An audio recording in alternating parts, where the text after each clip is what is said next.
Hey guys, Ollie from Local Knowledge. We're out here on the 9 Mile bank, right out in front of my marina, about, 10 miles from port.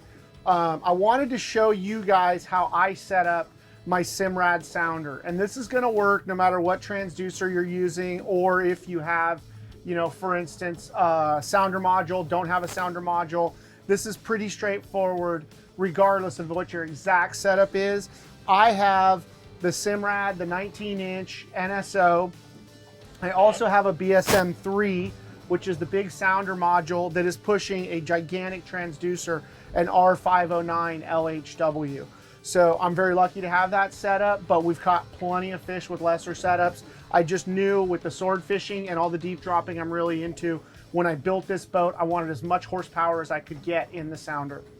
Okay, so I always run my sounder, let me back up here, in split screen mode. If you go in standard mode, you can only run one frequency. And a lot of guys, you might only have one frequency, but if you do have a dual mode transducer, I would say get your brain around using both transducers in conjunction with each other.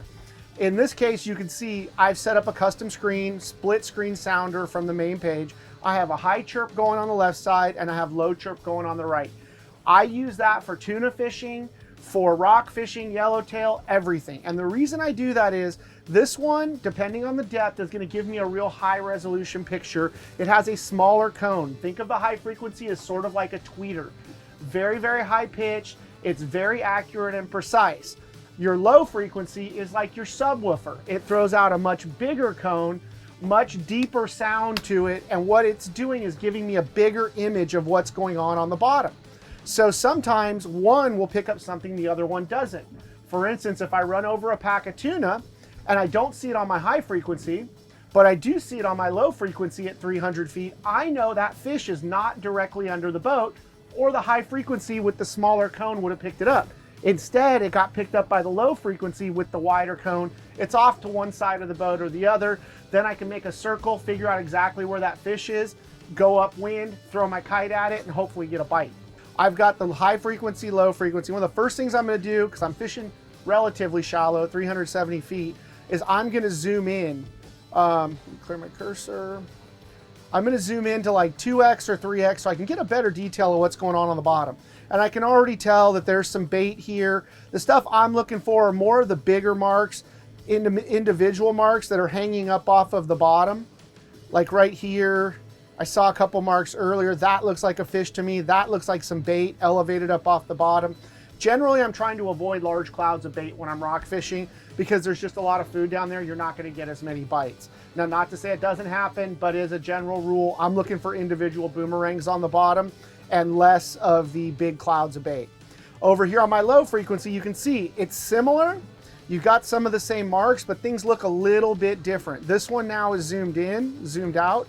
You can see the similarities, but there's more detail here than there is over here, which is fine. I want the big picture as well as the little picture. So the next thing I'm gonna do is I'm gonna go to my high frequency.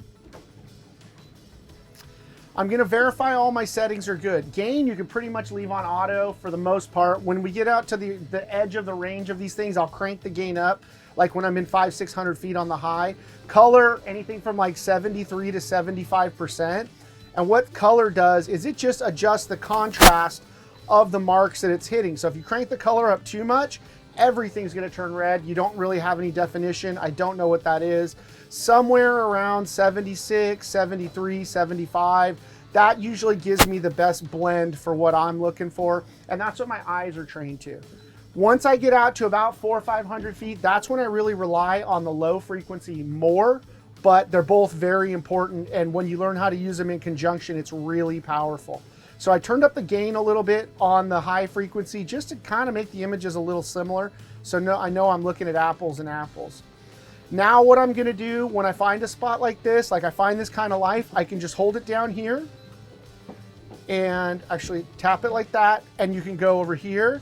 Once this data box pops up, it gives you the GPS numbers for that position, and just hit new waypoint. Hit new waypoint, there's my numbers. I can name it, whatever I want. This is really nice. Sometimes I'll make notes, how deep it is, what I caught, red, ling, whatever, you know, just so I have some kind of way of remembering what was on this spot. Now that I've kind of looked at it, the next thing I'll do is sort of spin around and get the lay of the land and figure out what might be down there, which I do know this little area right here. I've caught plenty of fish in it. I'm actually off to the side of it. There are rockfish everywhere on our coast. You don't need secret numbers. With a good sounder, you know, and a little bit of patience, you can have your own book of prime rockfish numbers without having to share them with anybody, really. One other thing that I will caution you when we talk about rockfish is they move. When we were kids, everybody told us, oh, they live on one rock until you pull them off, they die on that rock, whatever. Absolutely not true. We'll have spots where we just kill the fish, slay them, come back there 2 weeks later, and you can't buy a bite, and the thing is barren. They're just like any other fish, following fish around, but typically at that 250 to 600 foot depth. So spend a little time out here on the water, burn a little extra fuel. You're gonna fill your book with numbers, and using these techniques, you're gonna be able to provide yourself with new spots that you can fish all year round.